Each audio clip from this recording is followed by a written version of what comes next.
it's for real.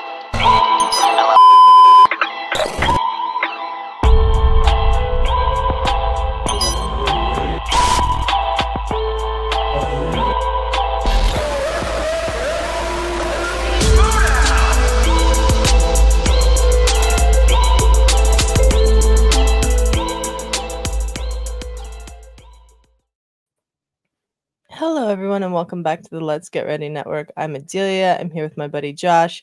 This is Nostalgia Crackdown, our Schmoedown retrospective series. And Josh, how are you doing tonight? Doing great. We got a very exciting episode and a very exciting guest on this episode. So a lot to look forward to. Very excited.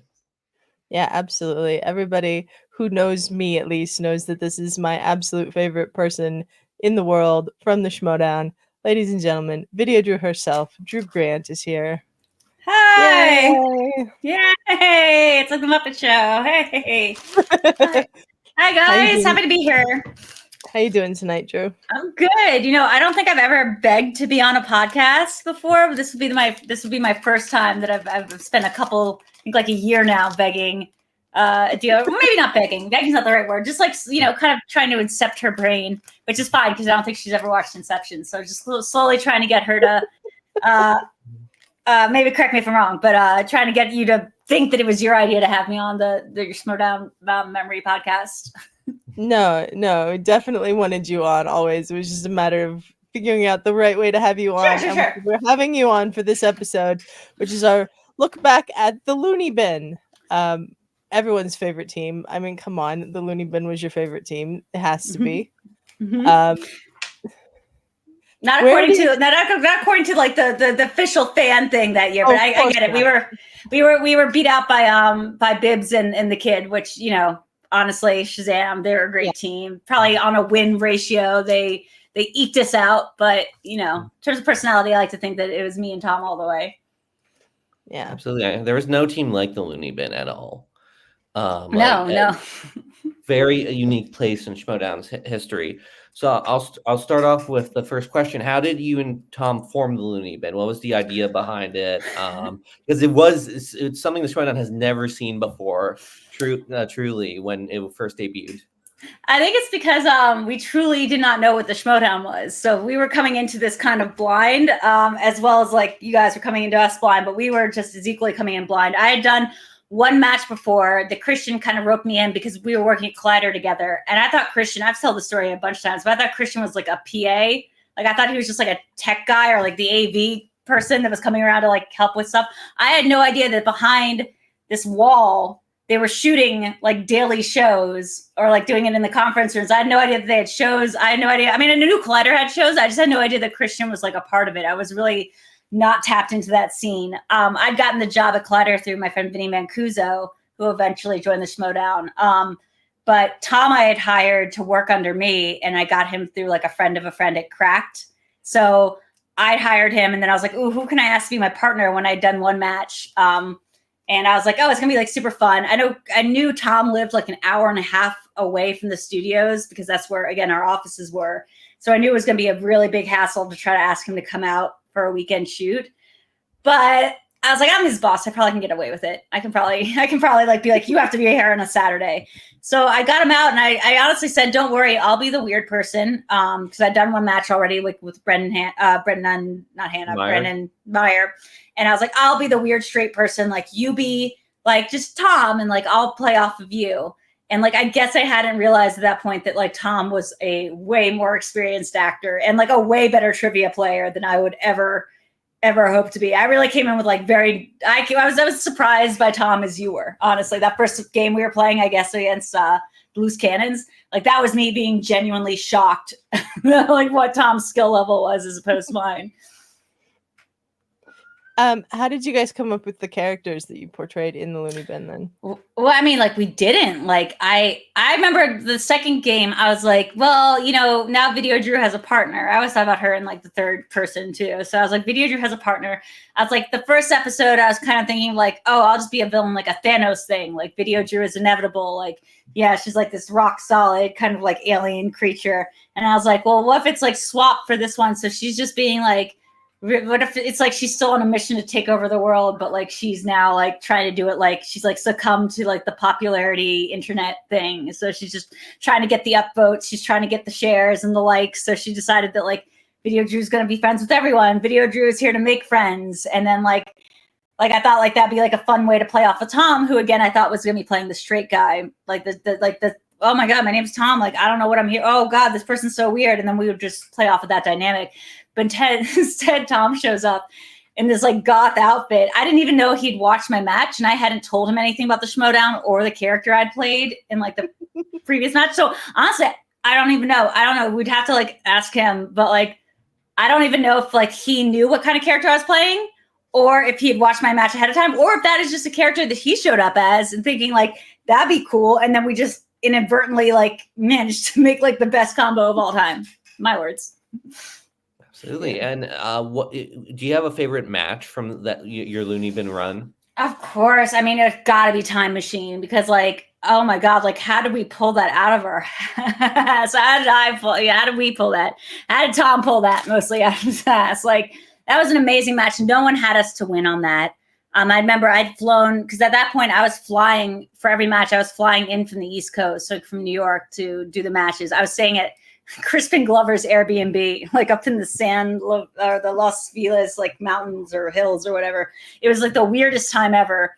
So we had the match, and we were just so not expecting to win that I remember coming into town and telling Janine ahead of time, like I was planning on doing this bit. I already knew Janine a little bit, but like, it's my big thing with like working with other women, especially in the Schmoedown, was like, let me get in touch with them ahead of time and make sure that we have like a joke or running bit together. Because I just seen by that point, I think enough of the Schmoedown to know like there's a real tendency to like kind of pit women against each other and be like, this is the best woman person and this is the best, you know, second best. And I just didn't want any of that. So I made up like a little joke about Janine that I was like, okay, so I'm going to think you're a real machine. I'm going to take it very literally. So the first thing I did when I stepped off the plane was I spent an hour and a half in the Glendale Target trying to find what like Video Drew would think computers ate or like robots ate. So I was like coming up with all these like cords and like batteries and like it, but it took me like an hour and a half. And like I still had all my bags on me. I was like schlepping it over to Crispin Glover's house, but I was like, what kind of things would a robot eat? And I was like, think Drew. And I was like also on a budget, but I was like, well, I also need like a phone charger. I think at the end of the match, I got it back from Jay because I was like, you can't keep that. Like, I need that to charge my phone. But also then buying a bunch of Halloween candy, I guess because it was around Halloween. So I guess it's like the anniversary of it, I guess. Because I was buying a lot of candy, and I bought one of those little popcorn or the little, you know, pumpkin buckets to like give out to everyone else who was playing. That was just such a fun match. And I have such strong memories about like how great it was. Also like that we got a shot that little preview ahead of time where we were like up against the wall and we were just coming up with weird stuff to do. And then afterwards we won. And that was like such a surprise to anybody that like we had literally 2 minutes. I remember it, like they were like 2 minutes to go before Shazam. And then we had to get right back. I didn't even have time to get a glass of water. I was like asking Eric, I was like, can I get a sip of water? And he was like, nah, you got to get right back in there. So definitely that was like the career highlight was the Loony Bin versus Time Machine.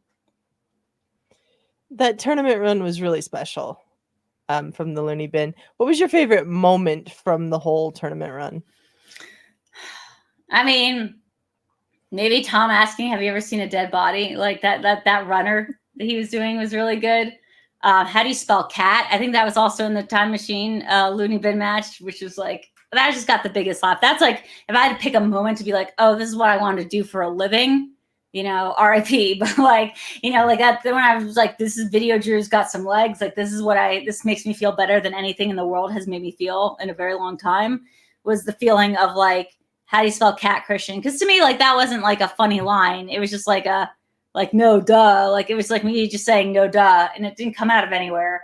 It's just like me just saying like, how do you say your 1, 2, 3s? Or, you know, I know there's a lot of confusion about where I got that line from, but it really just was like an aphorism, I guess, or like it was just like a analogy that came to my head, or aphorism, I guess is the right word. But like it was just me saying like, wow, that question was as easy as 1, 2, 3, or like, how do you spell cat? So, but the laugh it got was so huge and so out of proportion to what I thought like the humor of it was, which was like, it's just me saying no duh. But like watching it back, you can literally watch me like perk up. Like you can watch me like get the reaction from the crowd and then just start like being like, okay, like, like I'm just so proud of myself for like saying it. Like I'm so proud of myself. Christian's laugh, like he was dying. It made me so happy. Absolutely. I'm curious how that tournament run was that all in like how many days was that run? Did you like play a match and then play the next match in a month, or was it all like back to back or days apart? Well, you told me it was Loose Cannons part of that run because that was like it was the what happened was you played that wasn't a part of the tournament. It was your first match ever. I believe it might have probably maybe affected seeding. I don't know the behind the scenes, but your first match in the tournament run was the Self-Righteous Brothers. Right. Okay. So that was like a month before. Right. This is catching up. So like maybe like 2 months before actually, because it was like the end of August, I believe, or like the middle of August, whatever. It was in August was the Self-Righteous Brothers because my mom was in town helping me move from LA back to New York. We're packing everything up in my home. And we did that match and we won. And I was like, shit, I might have to come back now because we won. And I remember saying, like, just hanging out with Mark Edward Hoyk for like such a long time after that match. Like we were in, we didn't go to Barney's. We went to like Islands, I think, like across the way. And like me and him got into like a 2-hour long, like totally like hilarious discussion about like one flashback scene from Once Upon a Time in Hollywood. And we were just so locked in that eventually my mom was like, you're being rude to like everybody else at this table. Like you guys are like being so rude because you're like been talking about this one scene of like who's having the flashback, Kurt Russell or Brad Pitt. Like, you know, we were just like so locked into each other. So that was like in August. So that I remember very clearly. And then, like I said, I think the next one would have been the Time Machine, which I believe was already around, like it was already around the time that October rolled around. I guess we could try to pin it to like when did Joker come out? Because I think it was like around the time of Joker coming out. I think so. Like, because I remember like Roka was like, "I'll take you to the Joker movie," and I was like, "I don't need your protection." It was like all this fun backstory stuff. Never made it to air, but it was very funny and it played out in Twitter and stuff. But because again, I'd worked with Roka, I'd worked with all these people, but they'd never really paid attention to me until I joined Schmoedown. And so, yeah, I think actually the Joker stuff happened a little bit later because I remember doing our sketch with Tom and them. But like I said, the Time Machine match was right on the heels of the Shazam match, and that kind of set up like a funny ongoing rivalry between Shazam and I for a little bit. Yeah. Yeah. And going into the Shazam match quickly, how confident were you feeling going into that match? How much did you watch Shazam beforehand? Did you get the chance to watch any of their matches? No, I think by that point, okay, so now I'm remembering it. That was like maybe more September. So like I was also in town because I think I was staying the next week to go play in this Halloween match that like specifically Bibbs had asked me to be in, and which I totally tanked. I don't think I got like 2 questions right. That was a very hard match. I think Andraco wrote the questions. So I'd already played Brendan. Brennan, why my brain's fried? I could never do Schmoedown today. I'd already played Brennan, and I was about to play Bibbs in a match like the next week. So like I'd been studying him a little bit. It kind of also began like my psyops like work that I used to do with challengers that continued the rest of my Schmoedown career. But I always thought that's like where me and Tom really like shined, was with the fact that I could like game out who we're going to be competing with and like what they might put on the board. And like, I would really go ham on like changing my Twitter, like writing things on what's a letterbox, like pretending like I had seen movies I hadn't seen, or pretending like I hated certain movies, like pretending like I fell asleep during certain movies that I loved, like really trying to do some like counter programming psyop stuff to like, I really put my heart and soul into that. And like that cipher long leg clues that I would like leave all over the Facebook page. Probably should have spent some more time studying movies, but like I did spend some time with Shazam trying to figure out like what they'd go for. Yeah. That year that you guys were as the Loony Bin was the only year that you guys were together, because after that season ended, we go into the faction system and the draft. How disappointed were you to find out that only the top 5 teams were going to stay together, and this meant that likely you and Tom were going to be split up? Well, if I remember correctly, like it was going to be 10 at first, and that would have like allowed us to stay together.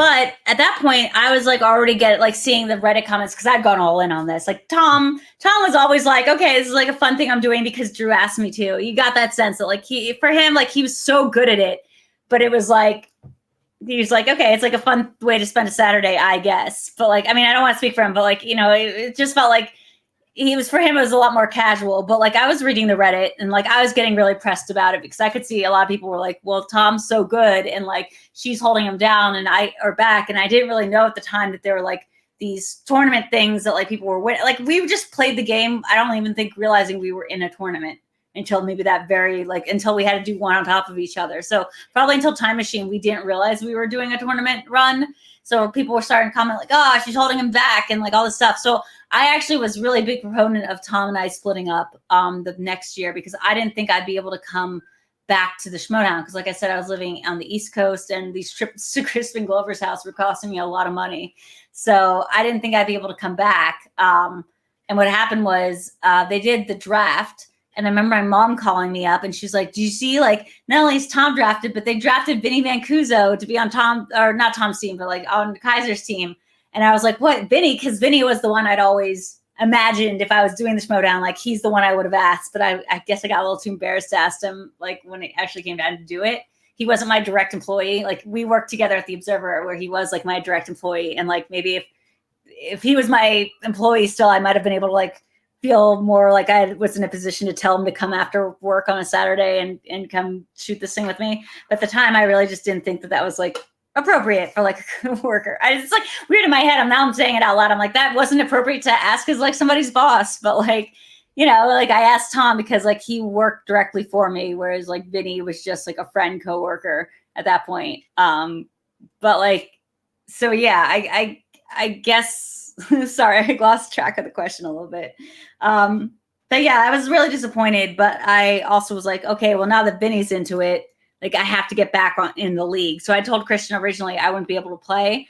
And then I immediately was like, never mind, I'm going to play. Like I'm playing, like Vinny's on the league, then I need to play and I need to be swapped in for like, I think I was on the Burning Droogs, but I immediately started talking to Kaiser being like, I need to be on your team so I can partner up with Vinny. Vinny already had a partner, but like just being on the same team with him made a big difference to me.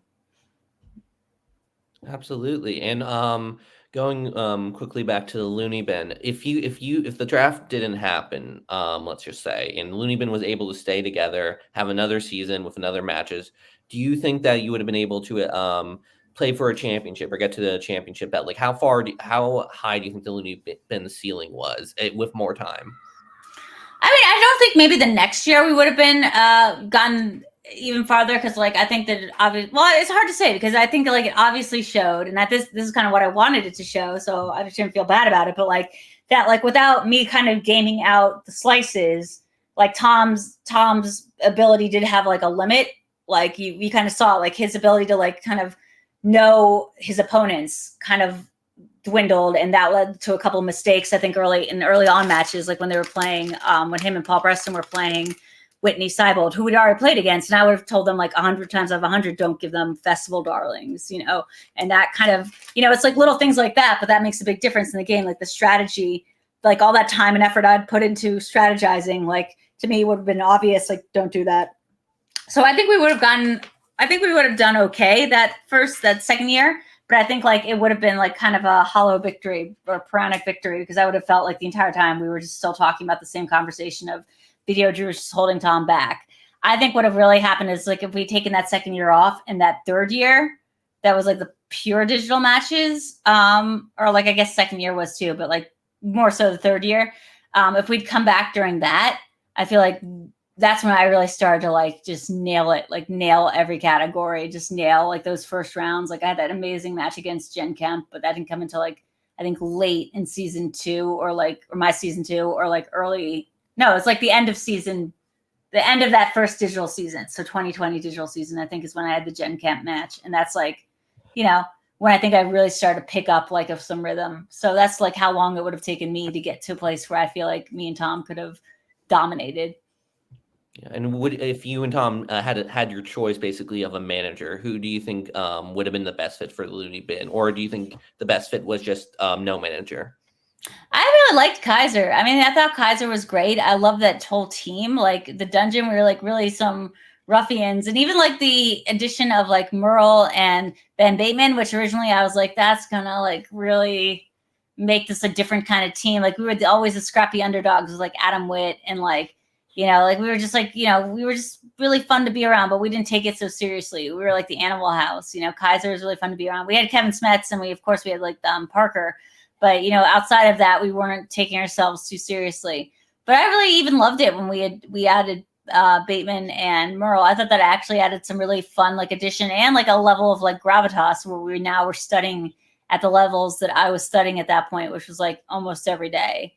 So like, and we used to have these study sessions. Sometimes Snyder would come by, sometimes other people would come by, and like, just every time you find somebody who has a good study group, like has a good Patreon that had like a big study group, like you would basically inherit that study group. So we got Bateman's study group, we got Merle's study group. Like we swapped around a couple like people like Trevor who was helping me study, and like you basically just got to combine the wisdom, because like when you study with people, like it's hard to study alone, and you kind of have to have people like coming up with the questions the way you think that like PJ or whoever is going to be writing questions.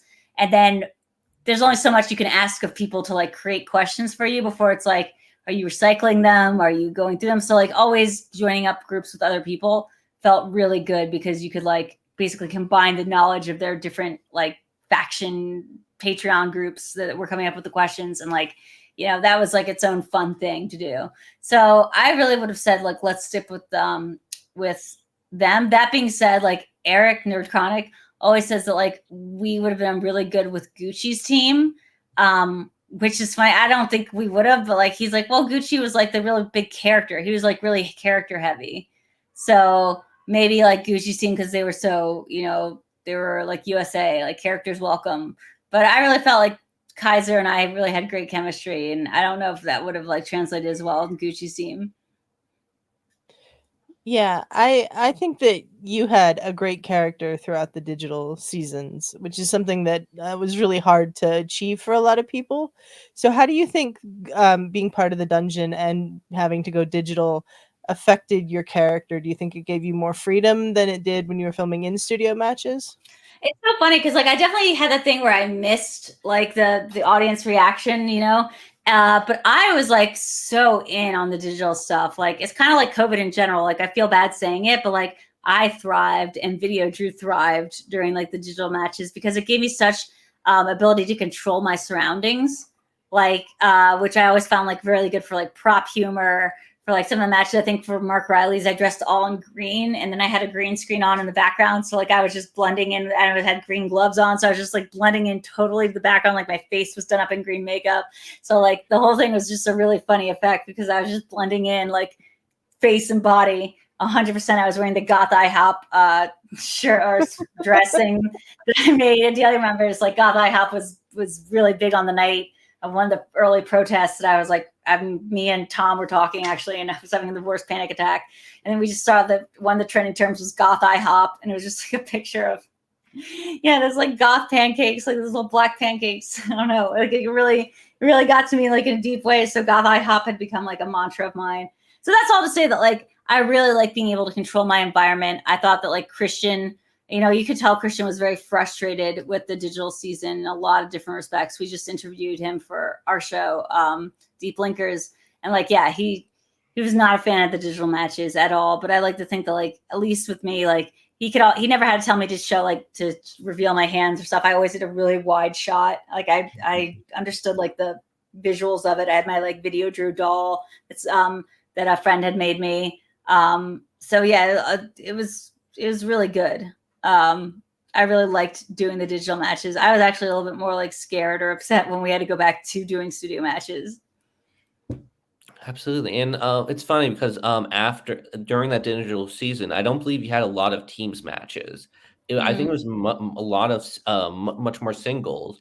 And I think part of the reason for that was the teams division drastically changed as soon as the faction system was involved. And it was very difficult for teams to stay together after one season because of the constant changing with the draft. And if you lose your first match, you usually were broken up because it became more competitive of like, well, if you're an 0-1 team, how how we'd rather go with a team that we know is going to get matches versus one that like your own one. We're not sure what we're going to do. And I also think I love the digital era as well. It's one of my favorite seasons as well. But it definitely had a tough. Teams had the toughest time adjusting. Can you just speak from your experience of playing the transition basically from being mostly your most matches being in teams in that Loony bin run, and then as soon as that run ended, basically it mostly became singles, and the team's divisions drastically changed. Yeah, I mean, I did that one match with Rick Hong that was in studio right before like everything shut down. Like I'm talking about like it was maybe January or maybe it was February. It was already February. So we were talking about like a couple weeks before the world shut down. And I mean, I'm sure I've told this story a bunch of times before, but the reason that I'm, you know, currently living with Nerd Chronic and we have 2 dogs together and like I live in California again instead of New York is because I came out here for the free for all in March 2020. I'd sit on Nerd Chronic's couch in February of 2020 when I'd done this match with Rick Hong. And then I came out here for the free for all, and then just I'd never left. Turns out I really liked it here. Like even though I just moved all my shit back from, sorry if I'm cursing, sorry. I just moved all my stuff back from LA to New York. I then had to go put it all back here again. I'd say I really liked the digital era because again, like it gave me a chance to shine a little bit independently and a little chance to like show like Videodrew isn't like a one-trick pony. Like she's getting better and like gotten. I think you could see in every match I was like getting significantly better. And I think that kind of effort like showed. And I'm not sure if like that would have showed as much if I had just still been being the, you know, the thing that was holding Tom back. It might've been like harder for me to like shine on my own qualities or merits that I was getting better. Cause like it would just be like an incremental, like, okay, she's still holding him back, but not as much as she was holding him back before. Like that wouldn't have been, you couldn't have like measured that as well. Like, or you could have if you were Frank Janish and you were doing like the numbers or whatever. But like it wouldn't have, I think like the narrative would have been different as opposed to what I was able to do, which is like over that course of that digital era, just show like, okay, I was improving and like every match was like a real big jump for me. And then by the end of the season, you got that Jen Kemp match where I went like perfect round 1. That was a technically perfect game. I think I went to multiple choice once, but otherwise it was like every single question was correct. And like, you can't just imagine like Videodrew from like the season I showed up on, I think it was season 1, but like the season that I showed up on, like you can't imagine that even with the time machine match that I would go technically perfect. Like, you know? Yeah. Absolutely. In that Jen Kemp match was one of the more iconic moments of the live digital era for me, which is when you had the perfect round 1 and you raised the money for Kevin Smets. Yeah. Can you talk about where you came up with that idea and pulling it off? Yeah, so it was a long shot. Like I remember like, you know, because we found out pretty early about Kevin. I think I was one of the first people he told, like in the dungeon group at least, you know, like we were pretty tight and like it made me feel so sad. Of course, like I think that the Smash-thon was the same weekend. It was right after, right? So like it was just so devastating. And I know we all felt it. And I know we all came together. It was one of the more beautiful things like the Schmoedown community was able to do was come together and like raise money for each other. Like it wasn't just Kevin. There was also, you know, the Barbarian. There was also Paul Preston's wife, you know, there's just a lot of like, you know, it was during this very scary time. And I remember I'd never gotten a perfect round 1. I'd never even gotten close to a perfect round 1. Maybe no, I don't think so. I was going to say maybe in my match with the Real Rejects, I think I was 1 off. Like that was 1 question wrong. I think I got it wrong. So I'd been like 1 off before, but I just was like, okay, let me just raise money and ask everybody on the team. Like when Kevin wasn't there, I was just like, okay, so I'm going to raise money. Can you all match my donations? So if I'm saying like I get a perfect round 1, I'm going to give like $1,000. Well, or like give it like X many dollars, $500, whatever it was. Will you all like agree to match it like collectively? And they did. Like everyone agreed to like, okay, if you win and you put in $1,000, then we'll, you know, put in $1,000 or something like that. I'm not sure. I don't remember exactly what the actual amount was, but I remember like Eric ended up donating like a large portion of money. And I remember him telling me beforehand, he was like, okay, but if you don't get if you don't get it, like, just make sure that like you're not setting yourself up for failure or psyching yourself out. Like, if you don't get it, I don't want it to ruin the game because you still have the rest of the game to play. And he's like, maybe we just do it incrementally, which, like, you know, if you don't get it, then like, but you're only one question off, you give this much and then everyone will match you this much. And I'm sure they would have done that. But I had this like unearned confidence, which I feel like really was a product of the COVID era, of just sort of like, it feels right. I was very, very scared to play Jen. She was like the most, at that point, the scariest competitor I'd ever gone head to head with. Just because she was from the fan leagues, but she seemed so good. Like, you'd watch her fan matches, and I mean, bless her, she's a dear friend, but she was like a terrifying competitor. And you know, so I was just watching all her matches and sweating, and I realized that, well, there's only one thing I can control here besides the wheel slices, and that's I can control like how well I do on the first round. And I remember there was one question. I think it's from Ben is Afraid or Ben is something. Ben is Gone. What was that movie called? Or like something like that. And the answer was Julia Roberts. And that was the one I was kind of swinging for the fences trying to get. And like, Ben isn't there. I forget what the name of the movie was, but I remember the answer was Ben is Back. Ben is Back. Is that it? Yeah. So I remember like that. I'd watched the trailer and been like, that's Julia Roberts. But I could have easily said Naomi Watts, thinking of Book of Henry or something. Like, it's one of those, or there's a Steve Carell movie with Timothy Chalamet that looked exactly the same. And I'm just really lucky I heard actress and I didn't put like Steve Carell. Because yeah, that's the other one with Lucas Hedges. Is that Hodges? Yeah. Whatever his name was. I think that was who was in Ben is Back.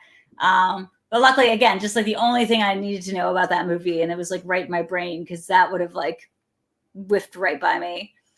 So when I won that, I mean, that was so big. And I think I still managed to get through that first round, and I just kept powering through. I like didn't really think about it. I made myself like concentrate on the rest of the game. I spun my slice. She spun one of my slices. Like, that was great. You couldn't ask for a better like thing than that.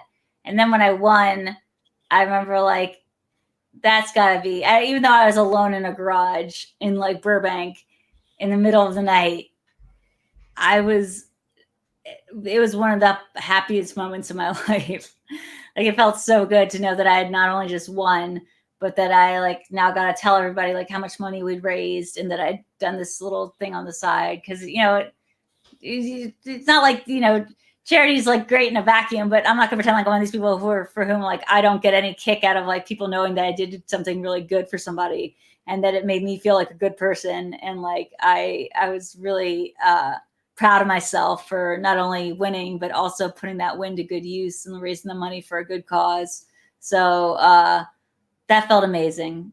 Like, I'm not gonna lie. Absolutely. And we've talked about how much you love the digital age and the ability to control your own surroundings for those matches. I'm curious, what are your thoughts on the faction system specifically for those 2 seasons? The idea, because the Schmoedown was going from a transition where everything became much more competitive after that faction system was introduced, and later unintroduced in the final Schmoedown season. So I'm curious, did you feel like the faction system, both me and Adelia are huge fans of the faction system. It's one of our favorite parts of the Schmoedown those years. Did you think it enhanced the Schmoedown in any way? Do you think it hindered the storylines? What are your overall thoughts on that faction system? Well, again, like, the storylines are a funny concept, right? Because I wouldn't say that whatever me and Tom were doing was like storylines. We were literally showing up day of and like coming up with like what our characters were doing. It wasn't like so much like, you know, I think storylines kind of I think they probably hindered the show more than anything else, was the idea that Christian had some idea in his head about how something was going to go about or what he wanted to see. But then when those teams wouldn't win, it would be like, okay, setting something up for failure. Like, now what? Because they didn't have like an idea for the show. I really think the show probably could have been benefited from letting people come up with their own freaking ideas about like what the story's lines should be based on like, just like the things that, you know, like if I could have taught a class about the Schmoedown, it would have been like how to kayfabe 101. Although, like, who am I to say that? I didn't even know the term kayfabe until I joined. But I was like, I immediately know everything about I need to know about kayfabe. Like, I immediately get it. But like, I really would have just been like, you know, I think I had this talk with Adam and then later Marisol. Like, I reached out to both of them, being like, individually, being like, you both seem like you're really smart people. You're really talented. I was seeing the kind of trailers that Adam was cutting and sending in to Eric, and Chronic was looking like a little frustrated because he's like, he's like, these aren't like really giving me much personality like to work with. So I'm trying to like cut these trailers for Adam, who's like winning and winning and winning and winning. But he's like, you know, he's very, at the time he was like very just straight laced, and he was like, I'm just happy to be here and like blah blah, you know. Just So a it was like, question: Adam Wood or Adam Collins? Adam Collins, when he was Okay. going on his run. So this was that year that he was going on his run. But like I remember Necron being like, I can't, like he's winning and winning and winning, but there's no story developing. And there's nothing that like he can cut around because he wasn't appearing on it that many after shows and all this stuff. So I remember messaging him and being like, getting to know him a little bit and being like, hey, you know, if you want, you should like try like, you know, just loosening up, try something like a little bit outside the box. Like it can be whatever. And he's like, well, I don't want to trash talk. And I was like, you don't have to trash talk. You can just like lean into whatever weird thing like you're feeling. And like we talked about it a little bit, and he really did. He started like his promos started getting like funnier. Like Adam's one of the funniest people I know. Like him and Marisol are actually two of the funniest people I know. And they have such dry wits though that like it really doesn't come off, I think, in like some of those early trailers, but especially Marisol, because she was a editor, like she's a video editor. Like she was cutting her own trailers and then literally editing them together. So the Lady Justice ones were getting like really good. And I think the next season when they, you know, when they really started doing the couple things, like being the, you know, on the teams together, I think like you could really see like the personalities coming out. So that's all to say that like I really like the factions. I thought like it added a level of competitiveness that like anyone could understand, even if they were just coming into this blind. I think it added like a level of camaraderie. Like you had a little crew, and so not everyone, like I think before, especially with me and Tom, it kind of just felt like we were just like coming in on the sidelines. We didn't have a manager. Like some people had managers, but some people didn't. I didn't really understand like the point of that. Like again, because I just didn't understand the show, but like a lot of it just seemed like Christian was coming up with these ideas about what people should do or say. And what I really appreciated was that he never did that to me. Like he never was like, here, say this. He was just always like trusted. He was like, VIDEODREW's going to understand what's going on. Like just throw her in there. And so I was able to like work on my own devices, or give him my own devices to just sort of do that. And I actually like didn't work well whenever there were notes to be given, because I can't memorize stuff, and I don't like do that well acting. I kind of have to just go by like what my instincts are and how like VIDEODREW would feel about a certain situation. So I really like the faction stuff because it added like a real level of like, this is just what competition is. And then VIDEODREW is like a free to wander around however she will in it. But like, yeah, I mean, who doesn't like understand the competition aspect and like what the faction stuff, like the math was hard, but like it was easy enough to understand what was going on. And then like being able to be on a team with like Ben Bateman and Dan Murrell and like getting their insight, because I would say like I was just as competitive as those two. I wasn't as good, but like I'd say my competitive spirit was like equal to Bateman's, and that's not a disrespect to him, but it was just that's how much I was thinking about like, you know, like I said, like psyops and trying to outmaneuver my opponent. Like he would spend that time memorizing movie release dates, while I'd spend that time like memorizing like what my opponent's like weak spots were. And in that way, like we actually made really good study partners. Do you have a storyline that you ever wanted to do as VIDEODREW, or were you just really happy that you never had to do a quote unquote storyline? I mean, I would love to have seen the return of Tom. Like that would have been the best, right? Like who didn't want to see us like team up one last time and just like give it our all, especially after I'd gotten so improved with playing. I think there was like 2 or 3 matches where I went perfect the first round, and it's just like whoosh, whoosh, whoosh, like gain that bonus. Like if I'd come back and been able to play with Tom and been able to play at his level, like there would have been no stopping us, and we would have just decimated. I mean, I like to think maybe we still would have fell on our asses or something. But considering what level of playing he was at and how I was able to, what they call it in wrestling, I was able to put him over. Like I was able to make Tom look very good by strategizing what wheel slices to pick. And like he would know the answers, but I knew he would know the answers based on like us putting monster movies on the board, you know? So like I was able to make him look really good. And I think there wasn't really enough like understanding that was like, that was all like machinations on my end. It wasn't like I was bad and he was good. It was like I worked really hard to make sure that he looked good, and that like, you know, probably could have spent more time on my own study skills. But like, honestly, that seemed like it did. And like when I did it for the digital era, it takes so much work. And I just couldn't have gotten up to that level of like being good at movie trivia until like 2 years later. So that would have been a great storyline to come back. I would have loved to see that. Absolutely. And like the skills you're talking about, the game, being able to try and figure out the opponent's weaknesses, all that types of skills. Those skills are very underappreciated in the Schmoedown, especially when we look back in the Schmoedown, because they're very hard to intuit, especially in teams, because you don't know as a fan, you don't know the behind the scenes work. You don't know who is doing what type of thing. It's very interesting looking back in the Schmoedown and like having the extra layer of like, I remember when I was watching newer players, I would always be like wondering, it's like, oh, I think they're good at strategy. I assume, but it took like at least 4 matches, in my opinion. Like maybe 3 you could get there if there was a very obvious moment. Like again, the Whitney Seibold.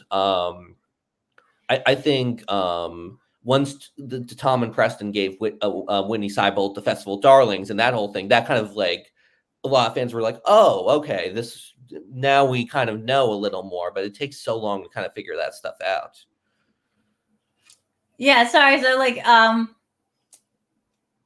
yeah, I think that the thing about like the strategy that is hard to know is like, maybe I think some fans are figuring it out. I think if you go on the Reddit, you can like you could see people were figuring it out. But like when Letterbox became such a thing, that's where I was really spent a lot of time. I would go and look like I remember the Marisol match. I did it pretty successfully. I like convinced her not to put Lord of the Rings or Jurassic Park, or no, I think she put Jurassic Park, but I convinced her not to put Lord of the Rings on the board by like gushing over how much I loved Lord of the Rings in my letterbox and being like, oh my God, these are my favorite movies. I love this part. I love the extended edition, like all this stuff. I love The Hobbit.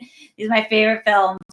And just knowing that she was going to be looking at my, I think if I think that there's some photos still on my thing where like it's psychotic, like what I used to do on my letterbox, because I would literally take photos of all Marisol's favorite movies just in case she deleted some, or in case like she was up to the level of like looking at stuff that I was. And this had nothing to do with like our gameplay, because again, like I got in touch with her early on and I was like, this is be funny to be like, I think you're Lady Justice, like the Statue of Liberty, and like, so we really had some good banter. But that doesn't mean that like, yeah, I'm not competitive and I wasn't looking for like a way in. And like later on she told me like, oh my God, you didn't like Lord of the Rings? Like, no, I don't like Lord of the Rings. But I just like convinced her that like not to put that on the board. And if she had, like, I would have been really toast. I would have been like so done. I'm trying to find like the photos I would take of just her entire board. It was crazy. It was psychotic behavior. All right. Well, Drew, thank you very much for joining us today. I really appreciate you being here. Tell people where they can find you. You can find me over at Passion Fruit. That's Passion FR .it. Yeah, that's right. Passion Fruit. We also have Passion Fruit for Us and Passion Fruit for Creators, which is like it's like our Twitter and our YouTube page, where you can find Eric's show Reactorverse and my show Deep Linkers. We have an episode of Christian Harloff coming up soon, so that's like a good Schmoedown retrospective. I think we're planning that to come out like around November 14th or 15th, because that's when the UAP hearings are, and Christian's really into those these days. So that was fun. It was a really good interview. So please check us out over there. And then Video Drew across all socials as usual. We'll put links to the passion fruit stuff in the description of this episode. I know you know it. Yeah, I do know it. Yeah. Lucky one who gets to work with you every day. Yeah. Josh, where can people find you? They can find me here at LGR with the Schmoedown Crackdown. I might appear on our fantasy show if I have a good week, and then the next week I'll have a bad week because I appeared on the fantasy show. But yeah, the fantasy football show. Yeah. Yes, the fantasy football show. But just supporting me is supporting LGR.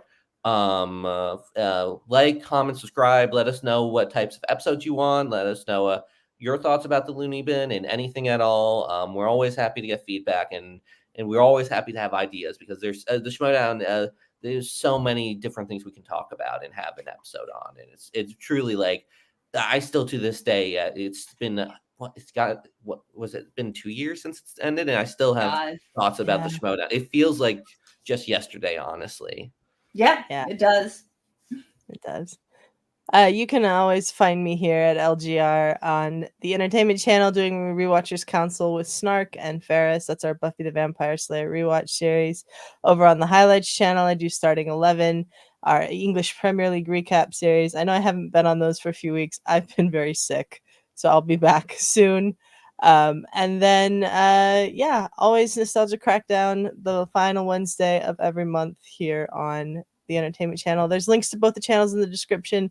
Please subscribe, especially to the entertainment channel. We're so close to 1,000 subscribers on this channel. We're less than 20 away. So would really appreciate it. And until next time, everybody. It's for real.